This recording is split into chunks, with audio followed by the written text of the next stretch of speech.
vous invite à vous asseoir si vous voulez bien. On va commencer la table ronde qu'on a préparée avec notre livre blanc, avec les questionnaires, avec la distribution. Et donc aujourd'hui, pour en finir en beauté avec cette table ronde, merci d'être là. Je le dis aux politiques, je le dis aux adhérents du CVV et à tous les intéressés par la question. Donc le collectif Vélo en Ville, dont je suis le président, il est aujourd'hui et toute l'année, tout le long de l'année, il est le porte-parole de ses adhérents, de ses nombreux adhérents. On est 1200 à jour de cotisation aujourd'hui. On est également le porte-parole de tous les cyclistes qui circulent à Marseille, qui sont de plus en plus nombreux. On a eu, je crois que tout le monde le constate, une véritable explosion par rapport au niveau de départ des cyclistes ici à Marseille.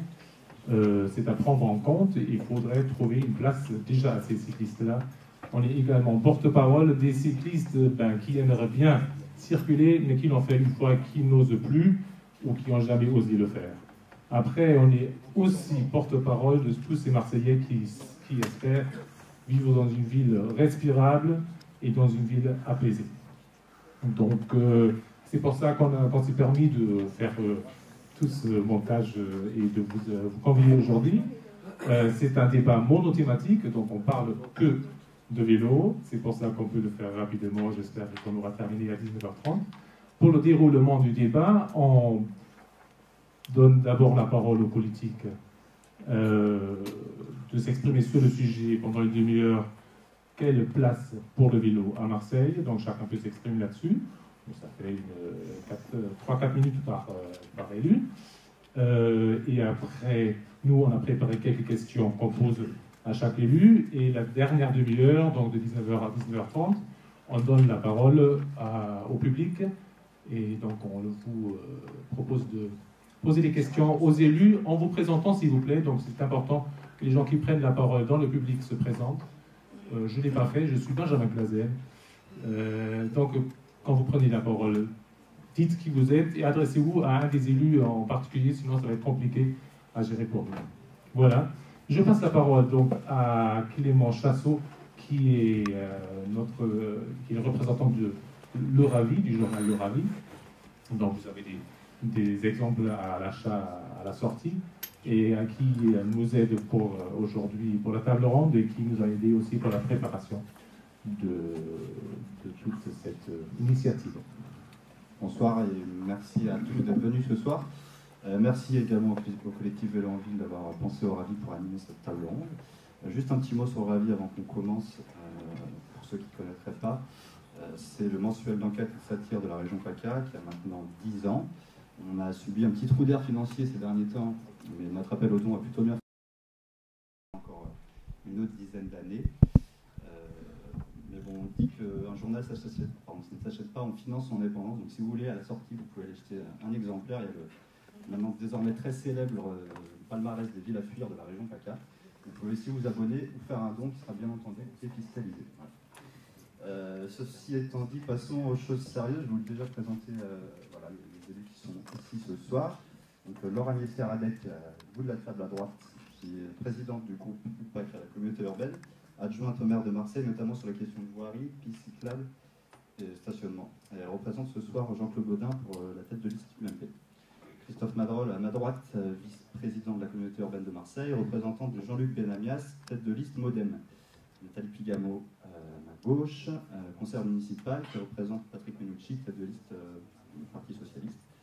Christian Pelcani, pour le Front de Gauche, conseiller municipal, et représentant de la tête de liste Jean-Marc Coppola. Et enfin Karim Zeribi, député européen, président de la RTM et tête de liste Europe Écologie Les Verts.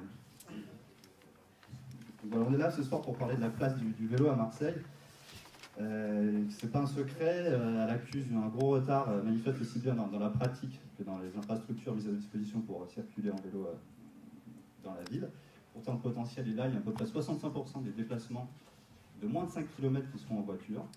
Et donc les chiffres ne mentent pas, en témoigne la proportion de déplacements au vélo par rapport à tous les autres modes de transport, c'est ce qu'on appelle un peu techniquement la part modale. Elle est aujourd'hui de 1% à Marseille. Et le plan de déplacement urbain qui est prévu prévoit, qui a été voté l'année dernière, prévoit pour 2023 une part modale de 3%. C'est très frileux par rapport au plan national vélo qui en prévoit 10%, ou à des villes comme Strasbourg qui sont souvent citées en exemple qui visent 16% de part modale en 2025. Un autre chiffre, c'est disons de kilomètres de pistes cyclables. Selon MPL, c'est un chiffre qui est un peu difficile à vérifier. Il y aurait une centaine de kilomètres de pistes cyclables, alors qu'à Avignon, on compte à peu près 110 pour une agglomération 5 fois plus petite, grosso modo. On constate aussi des dysfonctionnements quand bien même des initiatives sont prises. Je pense par exemple au stationnement gênant sur les pistes cyclables, ça reste un sport national. Bien que la compétence relève de la communauté urbaine, l'aménagement des pistes cyclables, elle se heurte parfois des blocages au niveau des maires de secteur qui n'en veulent pas. Et enfin, c'est généralement en prenant sur l'espace dévolu aux piétons plutôt qu'aux voitures qu'on aménage des infrastructures pour le vélo. Donc, ce constat étant fait, le PDU prévoit environ 10 km par an de pistes cyclables pour 30 millions d'euros annuels. Pensez-vous, messieurs et mesdames, que ce soit suffisant pour combler le retard marseillais? Est-ce que vous pouvez vous engager sur les objectifs chiffrés aujourd'hui ou sur d'autres mesures pour combler ce retard? Grosso modo, quelle sera la place du vélo dans votre projet pour Marseille? Donc, on peut commencer à ma gauche, à ma droite, vous voulez, Madame Pigamon.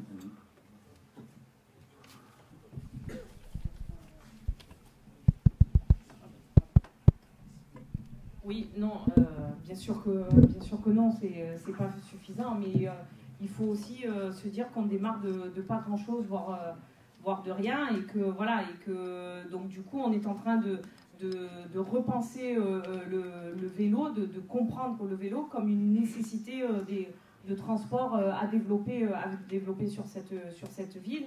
Et donc les chiffres que vous tirez sont issus des études et sont faites en fonction des moyens financiers qui permettent aujourd'hui de le faire. Mais on est d'accord que cela n'est pas suffisant. On est d'accord aussi, même si, comme vous l'avez dit, comme l'a dit le président, on a un débat aujourd'hui qui tourne qu'autour du thème de vélo. On ne peut pas penser le vélo comme une offre de transport seule. On est obligé de le penser dans une offre complète. On est obligé de le penser dans une offre de transport qui concerne aussi l'aspect métropolitain des choses. Et voilà, si on dit on fait des pistes cyclables pour en faire des bouts à chaque endroit, on sait très bien, vous et moi, que ça ne marchera pas et qu'on a besoin de réfléchir au transport des vélos du sud vers l'est, du nord vers le sud, de l'ouest vers l'est. Donc il y a une étude globale qui va se faire. Donc non, ce n'est pas suffisant. Oui, il faut aller plus loin, mais après, cela doit se faire avec une commission, avec des experts, avec une réflexion, parce que jusqu'à présent, il n'y en a pas vraiment eu. Voilà. Jusqu'à présent, le vélo a été pensé plus encore comme une forme de loisir, et il y a une prise de conscience qui n'est que récente dans notre ville. On sait que dans cette ville, on a un retard sur beaucoup de choses. Et on a tendance à à dire que tout n'est qu'effet de mode, et d'un coup à s'apercevoir qu'en fait non, le vélo a un réel besoin, répond à un besoin environnemental, répond à un besoin sanitaire, répond à un besoin de pacification de la ville en elle-même. Et donc partant de là, effectivement, il faut aller plus loin. On a 8 fois moins de pistes cyclables à Marseille qu'à Paris. C'est fabuleux. C'est un constat. Le problème, on avait fait le même constat il y a 6 ans en arrière. Ce qui est encore plus fabuleux, c'est qu'en tant qu'élu, conseiller municipal, mais élu du premier secteur, avec notre ami Michel Fourniron dans la salle, on a animé le SICA Transport et on a fait plusieurs propositions. Donc on n'a pas besoin de réétudier le vélo. Pendant 6 ans, les gens sont réunis. On a travaillé sur, par exemple, la création de pistes cyclables sur la Corniche. On a été contre le scepticisme des CIQ, qu'on a réussi à réduire la fracture dans le débat entre des associatifs de quartier et le collectif Vélo en Ville, et notamment notre ami qui était le représentant à l'époque. On a réussi sur la Canebière ou dans le premier arrondissement à faire des propositions. Le problème, le mairie de secteur n'a pas la compétence ni pour faire les travaux, ni réglementaire. Tout ça a été quand même délibéré au niveau du L7, dans ce qu'on appelle les propositions des SICA, comité d'initiative de concertation d'arrondissement. Un travail exemplaire, citoyen et remarquable qui aujourd'hui s'est heurté à quoi? À une étude qui a été lancée par la CUM qui n'a pas été rendue publique à ce jour. Et là, je pense que nos collègues de la CUM devraient s'interroger. Pourquoi financer une étude et si on ne la rend pas publique? Moi, ça m'interroge.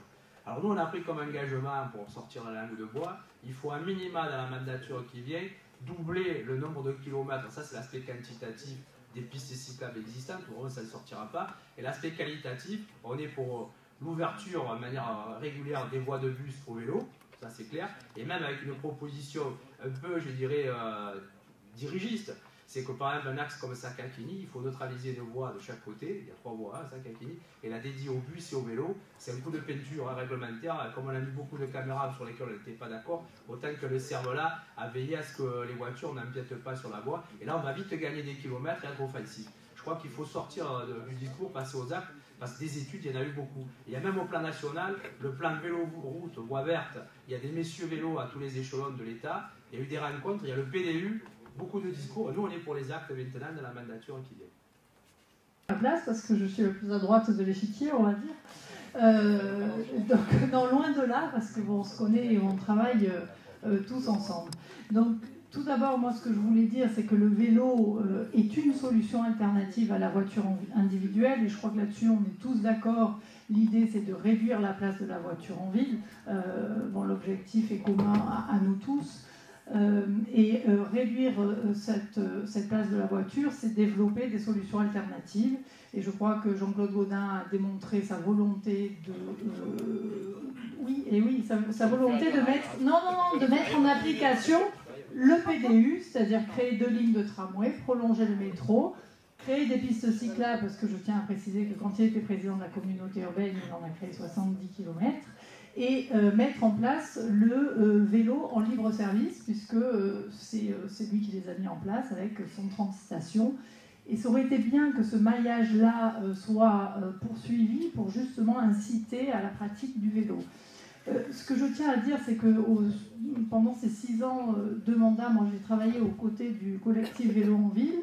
Ils m'ont même amené à Castellane compter les vélos un matin à 8h, donc avec eux, pour que je prenne bien conscience de la part vélo en ville et de la façon dont ils circulaient au milieu du trafic, éventuellement de la dangerosité.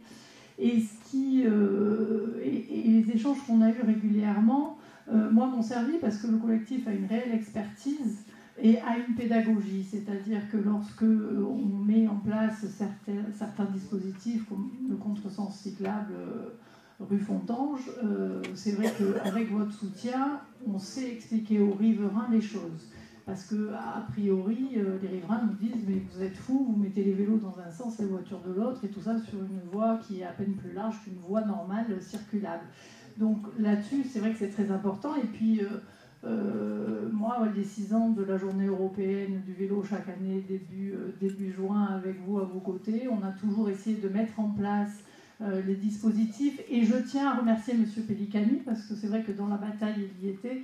Et M. Semeriva, qui ne débat pas, mais qui aussi a fait partie des réunions pour qu'on puisse mettre en place tout ça, en lien avec la communauté urbaine. Mais ce que je précise, c'est que les aménagements relèvent de la communauté urbaine, donc les efforts doivent être poursuivis. Et c'est vrai que, en tout cas pour ce qui dépend de la ville de Marseille, la fête européenne du vélo, nous l'avons soutenue, nous avons aidé à la monter, nous l'avons soutenue financièrement à vos côtés.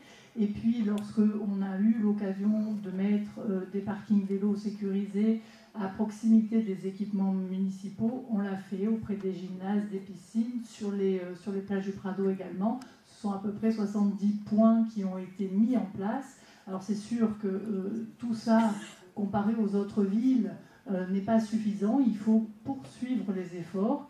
Alors il y a les efforts de la communauté urbaine et nous avons travaillé sur le nouveau PDU, sur le schéma des modes doux, pour que... Alors l'engagement, c'est 10 km de pistes cyclables, c'est vrai que ça paraît pas beaucoup.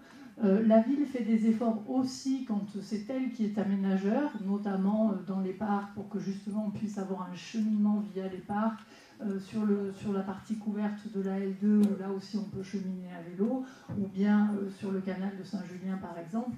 Donc je crois que ce sont des efforts conjugués et une réelle volonté d'améliorer notre cadre de vie qui fera qu'on avancera. Voilà, mais c'est vrai qu'il y a du travail et mettons-nous tous à la tâche. D'abord, merci à Vélo-en-Ville, mais je crois pour répondre un peu, on est un peu tous d'accord sur la nécessité de mettre plus de vélos en ville, sans opposer ni les piétons, ni les voitures, pour essayer de pouvoir vivre dans une ville apaisée.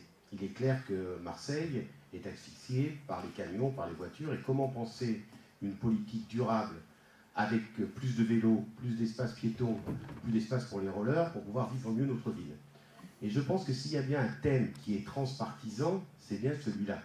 Parce qu'on se rend compte que ça soit à l'UMP, avec Mme Karadec, qui fait des efforts, et je t'en remercie, parce que je crois qu'à la mairie de Marseille, nous avons trouvé dans ta délégation une vraie interlocutrice, ce qui manquait pendant des années. C'est vrai que c'était une bonne chose, pareil à la communauté urbaine. Mais puisqu'on est entre nous, on peut vous dire que c'est, au-delà du transpartisan, c'est aussi un problème de générationnel. On a eu avec Pierre Sémériva et puis les copains qui sont à la communauté urbaine, de nombreux débats avec Eugène Caselli qui ne comprenaient strictement rien à la nécessité de mettre plus de vélos. Je peux dire la même chose, à mon avis, si on était honnête, auprès de certains du cabinet de Jean-Claude Gaudin, puisque j'ai eu à parler avec certains proches de Jean-Claude Gaudin. Pour eux, mettre plus de vélos, c'était que pour les bobos qui habitaient la Plaine ou le cours Julien et qui avaient envie de descendre sur la Canebière ou aller sur la plage en vélo, mais en aucune manière, ça s'était lié à une vraie politique volontariste, liée à la mode de transport, pas simplement le week-end, mais pour aller au boulot, pour aller chez son pain, et puis pour se déplacer normalement dans une ville.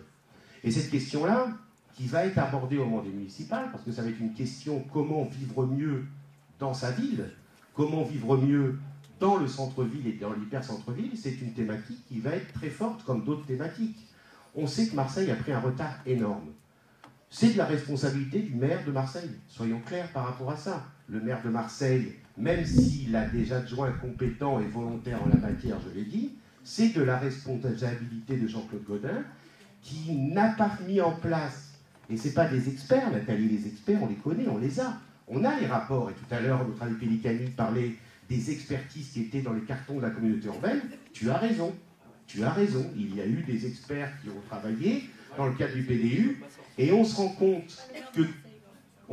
mais on sait très bien qu'il y en a eu avant. Tu sais très bien qu'avec Renaud Muselier, il y avait eu d'autres études qui avaient été faites. On en a parlé au moment du boulevard Chave, de la restructuration du boulevard Chave et des coups de peinture mis sur le boulevard Chave. On sait très bien comment on aurait pu faire autrement. Et on est tous d'accord par rapport à ça. Il y a des moyens pour pouvoir sécuriser les pistes cyclables, développer des pistes cyclables. Aujourd'hui, quand on a le débat pour savoir est-ce que dans l'hyper-centre-ville, on met tout l'hyper-centre-ville en zone 30 avec la possibilité de pouvoir mettre des pistes cyclables en sens inverse, tout ce débat-là, nous l'avons eu, nous avons appuyé là-dessus avec Pierre Sémériva et les copains de la communauté urbaine. C'est un débat aujourd'hui que ni Jean-Claude Gaudin, ni dans le cadre de la gouvernance partagée, ni Jean-Claude Gaudin, ni Eugène Caselli ont accepté de trancher. Donc c'est ça la politique, c'est à un moment donné prendre la responsabilité de ces grands élus qui sont excusez-moi, je suis lent. Bon, j'arrête. On les arrête tout de suite, Clément, tu peux dire. Voilà, donc il faut se dire les choses clairement. Il faut se dire que ce n'est pas un problème de la droite, de la gauche, du centre, des écolos uniquement, c'est un problème générationnel. Si on est tous prêts à pousser nos grands élus à pouvoir se mettre au travail et de pouvoir réagir comme l'a dit notre ami Pellicani ou comme l'a dit Nathalie ou toi-même, je pense que ça peut marcher. Mais c'est de ce rassemblement que l'on peut pousser les choses et se dire clairement les choses sans protéger. J'ai beaucoup d'affection, et vous le savez, pour Eugène Caselli. J'en ai un peu moins pour la politique de Jean-Claude Gaudin, et c'est un euphémisme, simplement qu'à un moment donné, que c'est de notre responsabilité de pouvoir ouvrir et de faire respirer Marseille. Merci, Monsieur Zerébi, Europe Écologie Les Verts. Oui, merci. Moi, je ne crois pas que ce soit un problème générationnel. Je crois que c'est un problème éminemment politique et qui découle d'une volonté ou pas de proposer un système de mobilité durable alternatif à la mobilité qui est offerte aujourd'hui et qui est une mobilité qui, je dirais, a connu un essor dramatique au début des années 60, 70 et qui s'est poursuivi, à savoir transformer la rue qu'on connaissait avec tous les aspects, j'ai envie de dire, convivial, de convivialité qu'il y avait, où on déambulait les uns les autres, en route. Et c'est vrai que petit à petit, cette évolution sur la voie publique qui a fait que nos rues, qui étaient fréquentées de manière multiple, il y a une certaine époque, sont devenues des routes. Et quand on dit route, on a laissé place à un moyen de transport et de déplacement qui était celui de la voiture, pour pénaliser tous les autres. Alors aujourd'hui, la question, c'est pas de dire plus de voitures, on va avoir une politique où on va pénaliser la voiture. La question, c'est de dire aujourd'hui, est-ce qu'on refait de la place aux autres? Est-ce qu'on propose de pouvoir marcher à pied comme on le souhaite dans cette ville? Est-ce qu'on propose de pouvoir circuler en vélo? Est-ce qu'on fait une véritable place au transport en commun?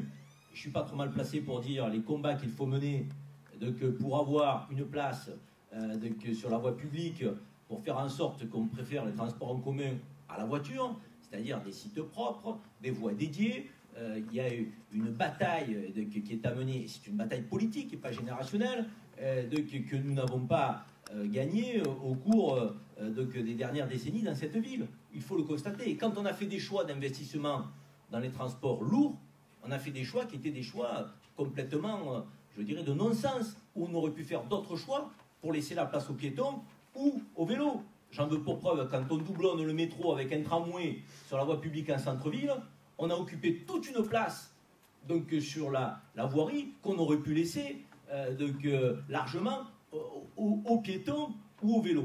Donc il y a une volonté politique qui doit être affichée et affirmée. Aujourd'hui, moi je crois qu'il faut partir du commencement dans cette affaire. On a tellement de retard. Vous prenez la communauté urbaine de Strasbourg, il y a 560 km de pistes cyclables. Mais je ne sais pas qui est capable de dire combien on en a ici. Combien on est capable de dire combien on a de cyclistes. La réalité, c'est qu'on ne peut pas avoir de comptage, puisqu'on n'a pas d'observatoire sérieux là-dessus. Première chose que nous ferons, nous les écologistes, si nous sommes en responsabilité, on créera un observatoire des mobilités durables, des mobilités actives, pour faire en sorte que nous puissions quantifier d'où nous partons. Et en même temps, on se donnera des objectifs clairs. On a 1300 km de rues aujourd'hui. Qui est capable de dire combien sont accessibles au vélo? Personne. On est à la louche dans cette ville. Il faut qu'on sorte de cette approximation pour faire un vrai travail sérieux qui émane de la volonté politique, qui consiste à donner des objectifs. Et ces objectifs, il va falloir qu'on se les donne avec de la concertation. Nous sommes pour des conseils de quartier. Nous sommes pour qu'il y ait des mairies de secteur qui prennent aussi la main sur des plans de déplacement très locaux, de proximité, qui doivent faire en sorte, effectivement, de repenser les déplacements, la mobilité, les mobilités actives. Donc, on va avoir un grand chantier qui va s'ouvrir à nous. Il faut l'ouvrir dès le début de la mandature pour attraper un retard qui est considérable. Et j'en terminerai, pour ne pas aller au-delà de mon temps de parole, sur les impacts. Les impacts, c'est une ville apaisée. C'est une ville apaisante. C'est un autre moyen de déplacement. C'est pas un sport, le vélo, c'est du transport. Et en même temps, c'est un enjeu de santé. Quand on voit, moi je suis élu des quartiers nord, c'est vrai qu'il y a beaucoup veulent être élus dans les quartiers nord, mais il y a peu de parlementaires élus dans les quartiers nord. C'est quand même un paradoxe. La réalité, c'est qu'il y a plus d'obésité dans les quartiers nord qu'ailleurs. Mais on ne se pose pas la question. Il n'y a pas de piste cyclable dans les quartiers nord. On ne fait pas de vélo dans les quartiers nord. Quand on a formalisé le plan avec Deco, donc pour avoir des vélos, ça nous coûte quand même très cher, hein, 3 000 € à l'année, donc pour maintenir des vélos en bon état. Donc alors qu'il y a des villes comme Toulouse, ça leur coûte 300 € l'année, avec un système municipal. Donc il va falloir aussi qu'on repense la manière dont on utilise les deniers publics dans cette ville, par le vélo. Mais dans les quartiers nord, je suis désolé, on a le droit d'avoir des pistes cyclables et de faire du vélo comme on a le droit de le faire dans tout le reste de la ville. Donc ça doit être aussi un élément d'unité de cette ville. Et nous proposerons une piste cyclable appropriée qui partira de la plage de Corbière jusqu'à Callelongue en passant par la Corniche. Il faut que nous ayons un espace approprié, réservé, végétalisé pour les vélos. Il faut que nous puissions traverser la ville en vélo si on le souhaite. Donc ça nécessite effectivement une volonté politique qui a été absente jusqu'ici. Au-delà du clivage droite-gauche, il faut constater le retard dramatique de Marseille, deuxième ville de France, ville méditerranéenne, où tous les atouts et les conditions sont là pour pouvoir faire du vélo dans de bonnes conditions comme un moyen de déplacement qui en même temps permettra effectivement de changer d'air ailleurs, mais aussi de changer d'air. Permettez-moi. Merci à vous tous. On va passer à une deuxième partie un peu plus détaillée peut-être avec des questions qui ont été préparées par le collectif Vélo en ligne. Benjamin, si tu veux commencer. Alors, donc on a des questions qu'on se pose nous en tant que cyclistes quotidiens. Une des questions, donc on peut peut-être rebrousser chemin du coup pour les interventions. Donc à M. Caribi, Karim Seribi. En tant que président de la RTM, est-ce que les couloirs de bus ne devraient pas être majoritairement ouverts au vélo? Chose qui nous a été refusée catégoriquement par la RTM à chaque rencontre qu'on a eue avec eux. Oui, plus que la RTM, vous pouvez dire la communauté urbaine, parce que ces choix d'occupation de la voirie, effectivement, émane de la communauté urbaine qui est l'autorité organisatrice. C'est un peu dommage que nos concitoyens, je dirais, sont souvent dans la confusion entre la démarcation des prérogatives. RTM, c'est un exploitant. Ce n'est pas une autorité. C'est un exploitant qui met en place des déplacements par les transports en commun sur la voirie qu'on lui met à disposition. Si cette voirie est de bonne qualité, le déplacement sera de bonne qualité, la vitesse commerciale de nos bus sera élevée, et effectivement, on pourra faire préférer les transports en commun. Force est de constater qu'on nous a fait des couloirs de bus hyper étroits, si on les compare à d'autres villes, donc, et ça on l'a constaté. On a des chauffeurs aujourd'hui qui ont été réticents, c'est vrai, vous l'avez dit, lorsqu'on a posé la question pour faire de la place au vélo, pour des questions d'accident, ils étaient très craintifs, très inquiets. Donc il n'y avait pas eu cette culture donc, dès le démarrage quand on a mis en place les couloirs de bus. Et c'est vrai qu'il y a eu une résistance qui n'a pas été levée au cours de ce mandat, et je peux le regretter. Mais force est de constater que cette pédagogie-là, elle doit se faire avec notre autorité organisatrice dans une volonté politique affichée qui est de faire une place véritablement je dirais, accordée au vélo sur la voie publique en général. Si vous vous en tenez au couloir de bus, excusez-moi, il n'y aura pas beaucoup de place pour le vélo. Parce que les couloirs de bus, on n'en a pas beaucoup dans Marseille. Donc il faut commencer par le commencement. Si on fait des couloirs de bus dignes de ce nom, il faut les faire en pensant que le bus et le vélo doivent cohabiter dans ces couloirs de bus. Et là, le compte n'y est pas. Voilà, il se trouve quand même qu'il y a beaucoup de couloirs de bus où il est fortement indiqué de rouler dedans parce qu'en dehors, c'est encore plus dangereux, même si c'est peut-être étroit. Pendant les 20 minutes qu'aucun bus ne passe, et ben, de rendre ces couloirs de bus illégaux pour les cyclistes, c'est vous avez raison de le dire. Là encore une fois, quelle peut être la solution pour briser ces obstacles ou ces puissances l'occupation de la voirie passera par l'autorisation de la communauté urbaine de pouvoir cohabiter. Donc il faut que nous remettions en place effectivement une discussion en ce sens, mais que nous pensions surtout la manière dont on va occuper la voirie à l'avenir. Je vous donne un exemple. Quand on décide de faire le BHNS ligne 26 sur Saint-Antoine, on n'a pas pensé faire un couloir de bus, un couloir pour les vélos, un espace pour les vélos. Donc finalement, on refait la voirie, on investit des millions d'euros, mais l'autorité organisatrice a oublié d'imaginer une place au vélo. Donc, il faut commencer par le commencement. Quand on rénove cette ville par la voirie, il faut qu'on dise très clairement que la rénovation passera par la place accordée au bus, si c'est un couloir de bus, mais aussi au vélo, quelle que soit la situation de la rénovation. Je veux dire, c'est un impératif. Il faut le poser comme un impératif, pas comme une option, comme une obligation. Merci. Je crois que vous voulez dire un mot, M. Pili, vous avez vraiment 35 secondes. Oui, je crois qu'il faut quand même remettre les choses à leur place. La RTM, ok, c'est pas l'autorité organisatrice de transport, c'est le transporteur. Il y a un conseil d'administration qui est fait d'élus, et les élus siègent à la communauté urbaine et à la mairie de Marseille.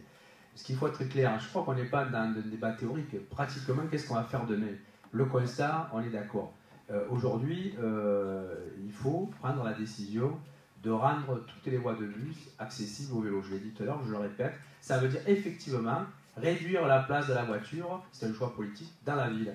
Pourquoi? Parce que c'est pas simplement pour faire plaisir à un lobby de pression de cyclistes. Hein. Vous avez qu'à prendre, vous l'avez mis dans vos documents, la radioscopie des mesures de la qualité de l'air dans le centre de Marseille et sur Marseille. On voit bien les axes qui sont rouges, c'est-à-dire pollués sur cette cartographie. Si on veut réduire les émissions de gaz à effet de serre et si on veut réduire les atteintes à la santé, il faut prendre des mesures draconiennes. De manière réglementaire, d'où l'intérêt d'avoir des conseils municipaux qui, à la mairie de Marseille, sur l'aspect réglementaire, jouent le rôle de police, dont le maire, mais aussi les élus qui poussent à ce que réglementairement on interdit les poids lourds, on réglemente le stationnement, on fait des aires pour les vélos, par exemple, il y a pas assez d'endroits pour laisser son vélo dans de bonnes conditions. C'est un ensemble de choses. Donc, volonté politique, et les mêmes élus où ils siègent, à la communauté urbaine, mon cher Karim, et à la communauté urbaine, là aujourd'hui, c'est pas ce qui a été fait hier. On voit bien que ça n'a pas été fait. Qu'est-ce qu'on va faire demain? Eh bien, il faut par exemple qu'on se crée les conditions, que toutes les voies de bus soient ouvertes aux cyclistes. Autrement, on ne s'en sortira pas. Voilà, on ne s'en sortira pas. Je vais quand même dire deux choses à Pellicani qui semble peut-être oublier qui est en responsabilité.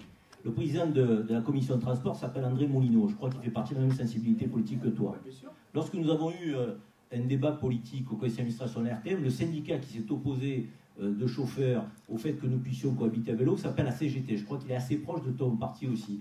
Ce que je veux te dire, c'est qu'il faut arrêter d'imaginer que à un moment donné, parce que la RTM est l'opérateur, c'est la RTM qui décide comment on occupe l'espace public. Je pense que tu ne peux pas laisser nos concitoyens dans cette erreur d'appréciation. C'est la communauté urbaine, si elle l'avait décidé, si André avait dit en commission de transport et s'il avait proposé il faut que le vélo cohabite avec les bus dans les couloirs de bus, excusez-moi, il y a longtemps que ça aurait été fait. Est-ce que cela a été fait? Je suis désolé. Mais à un moment donné, il faut quand même dire les choses. Qu'est-ce que j'ai fait? Mais moi, je me suis retourné vers mon autorité organisatrice. Excusez-moi. Mais pourquoi vous dites ça? Pourquoi vous anticipez un vote? Ça veut dire que s'il vous plaît, on va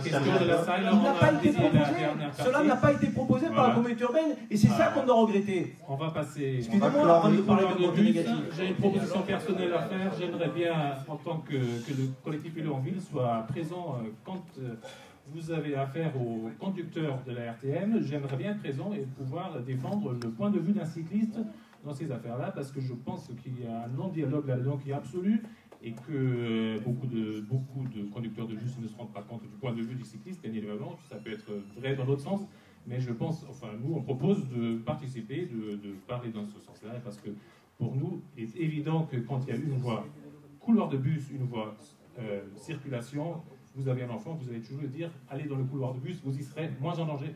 On fait un point, on s'arrête là pour les couloirs de bus. Non, mais vous pouvez les convaincre, mais ce ne sont ni les chauffeurs de bus ni les RTM qui décideront de la cohabitation. Comprenez-le, là où la décision se prend, c'est peut-être là qu'il faut être convaincant. Alors, après, question pour M. Madrol. Ah, une question pour moi, excuse-moi, c'était... Voilà, juste comme ça, un peu au pif, excusez-moi, parce que ça... Moi, j'étais en train de réfléchir à une ville où les bus avec les vélos, c'est un peu dangereux. Il y a beaucoup d'approches différentes. Les couloirs de bus sont pour l'usager d'un vélo sans vraiment un vrai casse-tête à Marseille.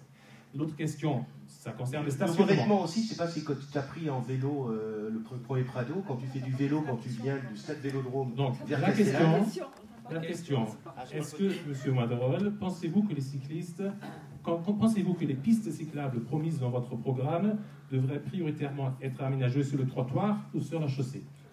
Sur la chaussée, je l'ai dit tout à l'heure en préambule. Moi, je suis pour une ville où puissent cohabiter, et Karine l'a très bien dit, les voitures, les piétons, les rollers, tous ceux qui ont... Je suis pour une liberté. Ceux qui veulent prendre le vélo puissent prendre leur vélo de manière sécurisée, mais que les chaussées soient partagées. Je me suis battu pendant pratiquement 5 ans pour l'aménagement de ce foutu boulevard Chave, où Renaud Muselier a décrété un jour qu'il fallait changer le 68 et moderniser le 68, sans imaginer que le train, vous vous souvenez de l'histoire, on a perdu 74 millions d'euros dans les experts qui s'étaient trompés, Nathalie, donc il faut faire toujours attention aux experts qui ne sont pas directement concernés par ce sujet. Et j'avais toujours dit qu'il fallait pouvoir mettre en place sur le boulevard Chave, sur la chaussée, d'accord, des pistes cyclables. Aujourd'hui, prenez le boulevard Chave, moi je le prends régulièrement, pendant l'ensemble de la plaine jusqu'à la gare de la Blancarde, c'est pas une piste cyclable pour moi, parce que d'une part il y a les piétons, d'autre part il y a il y a eu des autorisations qui ont été données par Martine Vassal pour qu'il y ait des cafetiers qui mettent leurs terrasses sur les pistes cyclables, et quand vous descendez après, je me souviens plus... Pardon ? C'est vrai. C'est vrai, hein.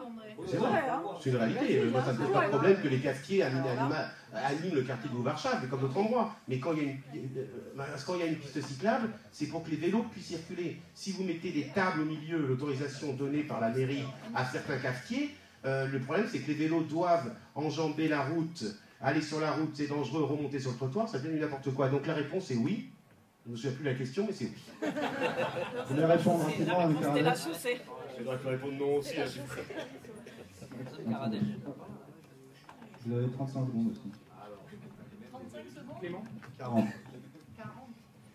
Moi, ce que je me dis, c'est qu'heureusement que vous ne dirigez pas la ville de Marseille ensemble, parce que finalement, vous êtes d'accord sur rien. Je ne peux pas laisser dire que tout est...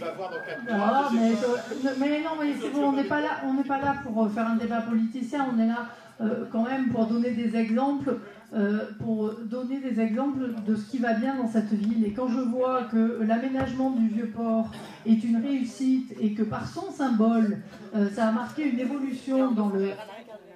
Alors, T'as pris le vélo sur le Vieux-Port ? je peux parler, finir ma phrase, merci. C'est vraiment un symbole marqué par une évolution dans la politique de déplacement. Et il y a le vélo, mais la politique de déplacement, c'est pas que le vélo, c'est la marche à pied, c'est abandonner sa voiture au profit des transports en commun. Et le Vieux-Port est l'exemple même de réussite. C'est-à-dire qu'aujourd'hui, on a un flux piéton qui est en nette augmentation sur le Vieux-Port. Ben, il y a des études qui ont été faites, excusez-moi, vous pouvez rigoler. Et la place de la voiture, là où il y avait 8 voies, il y en a aujourd'hui plus que 2. Donc je crois que c'est l'exemple flagrant d'une réussite. Et quand vous parlez des quartiers nord, mais quand dans les quartiers nord, on fait la ZAC de Sainte-Marthe, qui est un écoquartier, quand on va faire Euromed 2, qui a eu le label écoquartier, ne me dites pas qu'on ne fait rien dans les quartiers nord. L'écoquartier, ça va être un parc de 14 hectares aux Égalades, avec de la trame verte, de la trame bleue et des pistes cyclables. Ça va être la boucle de thalassothérapie, ça va être beaucoup de choses. Donc on ne peut pas dire qu'on ne fait rien dans les quartiers nord. Il y a vraiment une cohérence et une volonté d'appliquer ce PLU. Et le maire de Marseille n'a de cesse de vouloir l'appliquer. Et fait pression sur M. Caselli pour qu'il soit appliqué. Moi je suis désolée, quand on regarde le bilan de Jean-Claude Gaudin au précédent mandat à la communauté urbaine, et quand on regarde aujourd'hui celui de M. Caselli, il n'y a pas photo. Voilà, ce sont les actes qui comptent. Voilà. Merci. Alors, merci. J'ai une question pour vous, Mme Caradec, justement. Avec plaisir. On pointe souvent les déplacements à Marseille comme le gros point noir de la gestion de notre ville ces dernières années. Comment vous envisagez un changement de fond là-dessus dans votre parti ? C'est toutes les solutions alternatives à la voiture. C'est-à-dire qu'en surface, la voiture doit diminuer. C'est pour ça que des tunnels ont été créés pour que le passage soit souterrain. Et l'enquête ménage montre... non mais bon, après, ça vous va ou ça vous va pas. Bon, on me demande ma vision, je peux la donner. Vous n'êtes pas obligé de ricaner à chaque instant. Voilà, c'est tout. Donc la vision, c'est que la surface soit apaisée, la semi-piétonisation du centre-ville, on l'a vu rue Sainte, on va avoir la rue de Rome apaisée. Voilà, c'est une continuité qu'il faut faire. La prochaine requalification impérative pour nous, c'est le cours Léoto, parce qu'aujourd'hui, le cours Léoto est complètement saturé du stationnement anarchique, de la circulation dans tous les sens. Donc, ce cours Léoto doit retrouver une vie normale pour un transit interquartier.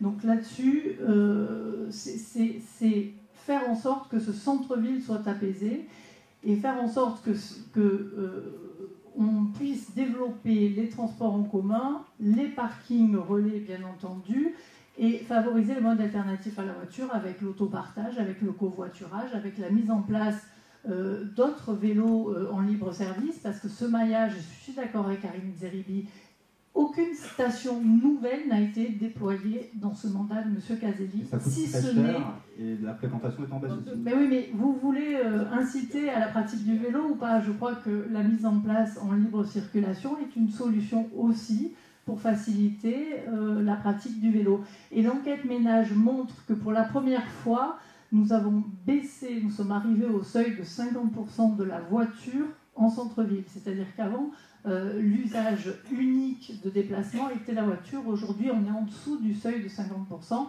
parce qu'il faut contraindre justement l'automobiliste. Et c'est qu'en le contraignant qu'il prend d'autres voies ou d'autres modes de transport. Merci. Une dernière question pour le futur programme de l'UMP. Est-ce que la corniche, dans une configuration plus favorable au vélo, à la marche à pied, est prévue dans le programme, oui ou non? Alors, ma position a toujours été claire et vous la connaissez. La corniche mérite une piste cyclable, mais il faut, pour ne pas engorger les quartiers sud, que la L2 et le boulevard urbain sud soient réalisés.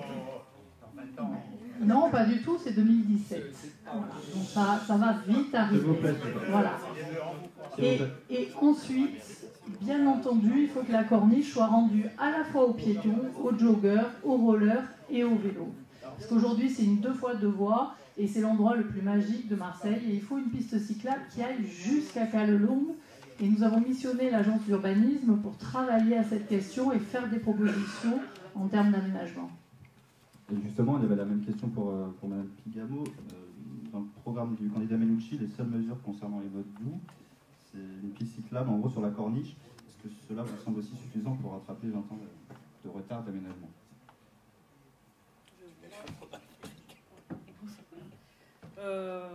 Non, bien sûr, non.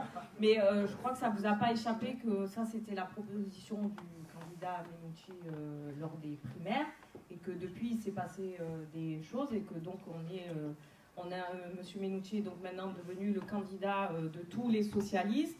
Et donc, nous avons travaillé avec les autres candidats aux primaires, avec les 8 têtes de liste, un programme plus élaboré, plus complet, et qu'on pourra soumettre d'ailleurs de façon globale à partir du 4 février, même le 4 février. La philosophie générale de ce programme, elle est laquelle? Elle est de repenser la ville, de repenser les déplacements dans notre ville, comment mieux circuler dans cette ville, et à partir de là, comment pouvoir permettre le développement du vélo. Parce que bon, je suis heureuse de savoir que tout est de la faute de MPM, mais heureusement qu'il y a eu la piétonisation du Vieux-Port et qu'on le doit à MPM. Et parce que les chiffres sont là, on a entendu beaucoup de chiffres. On n'a pas dit aussi que Marseille, c'était la deuxième ville la plus embouteillée d'Europe, derrière Istanbul quand même. Bon, voilà, hein, on est loin d'être Istanbul. Voilà, et la deuxième ville la plus polluée. Donc voilà, donc d'Europe toujours. Donc on peut se poser beaucoup de questions à partir de là. Donc le premier objectif dans ce programme général, qu'est-ce qu'il est? D'abord, voilà, c'est, vous l'avez dit tout à l'heure, piéton plus vélo, 10% de l'espace public. 10% de l'espace public, donc voilà, à partir de là, il y a un constat et une solution efficace et pragmatique, c'est de réduire la place de la voiture. Pour réduire la place de la voiture, il n'y a pas 36 000 solutions, il y a 2 actions, des parkings de délestage et le développement, bien sûr, du métro et du tramway, pour pouvoir permettre la réduction des déplacements en voiture. Le deuxième objectif, parce que oui, contrairement à ce que j'entends depuis tout à l'heure, le maire a une responsabilité, c'est de faire preuve d'autorité, et notamment en matière de stationnement sauvage. Parce qu'aujourd'hui, c'est bien beau de dire qu'il n'y a pas beaucoup de pistes cyclables, mais le peu qu'il y en a, on ne peut pas les utiliser. Il y en a une nouvelle qui s'est créée devant le MUSEM. Enfin, voilà, je pense que nombreux sont ceux dans cette salle qui se sont baladés devant le MUSEM et qui ont vu qu'elle servait à du stationnement pour les voitures, et que pas très loin de là, c'était aussi le cas. Donc il faudra une lutte active contre ce stationnement sauvage pour fluidifier la circulation et donc pour permettre bien sûr aux vélos de mieux circuler. 3 actions que nous proposons: le développement du système de vidéo-verbalisation, le triplement de la fourrière automobile et le doublement, bien sûr, de la police municipale pour qu'il soit renforcé pour pouvoir mener cette action contre le stationnement illicite. En ce qui concerne les actions spécifiques sur le vélo, encore une fois, la première des choses, là aussi très simple, ça sera de faire respecter la loi, tout simplement, hein, et que à chaque requalification des voiries, installer des pistes cyclables. Voilà, ça c'est la loi qui le dit. Mais aussi à s'engager à chaque requalification de l'espace public d'installer des parkings vélos, parce que c'est bien beau de vouloir développer la pratique des vélos, de pouvoir permettre aux vélos d'exister pleinement dans la ville. Encore faut-il donner les moyens, et ça passe aussi par des aires de stationnement. Mais les aires de stationnement, là aussi, il ne faut pas empêcher, encore une fois, les piétons de le prendre sur l'espace public piéton, mais de le prendre sur l'espace des véhicules pour particuliers. Et donc, partant de là, développer sur les parkings de roues un espace piéton et mettre ça aussi sur les stations autopartage.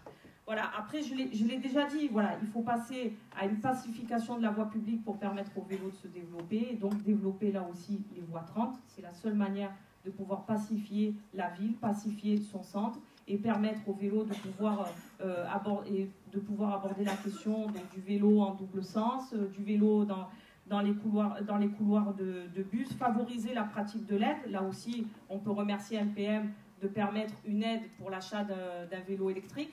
Voilà.